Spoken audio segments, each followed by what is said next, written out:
Welcome to our channel. Today we how to log into Mint Mobile on desktop, simple guide step by step clearly. Open your preferred web browser on your desktop. In the address bar, type in www.mintmobile.com and press enter. Once the website loads, look for the sign in button. You can usually find this button in the upper right corner of the home page. Click on the sign in button to proceed. A new page will appear, prompting you for your login credentials. Enter your email address associated with your Mint Mobile account. In the next field, input your password. If you have forgotten your password, click on the Forgot Password link for assistance. Once you have entered your credentials, click the Sign In button. You should now be logged into your Mint Mobile account. Take a moment to navigate through your account dashboard. Here, you can manage your plan, view your usage, and update your account information. If you encounter any issues during login, double-check your email and password.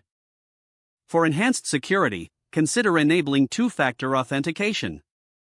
Congratulations, you are now set up to manage your Mint Mobile services from your desktop. If the page does not load, refresh the browser or try again in a private or incognito window.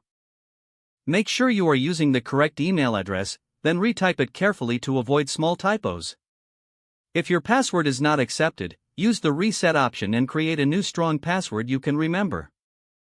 Check your spam folder for verification or security emails, then complete any requested confirmation steps.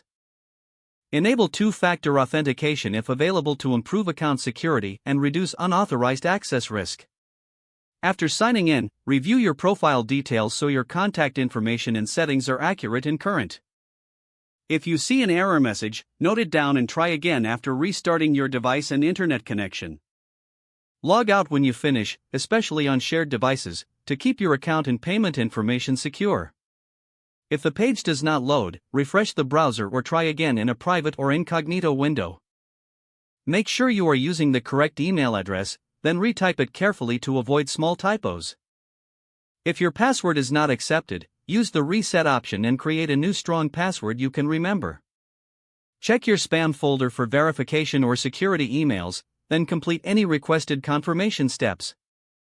Don't forget to like this video and subscribe to our channel for more step-by-step tech guides.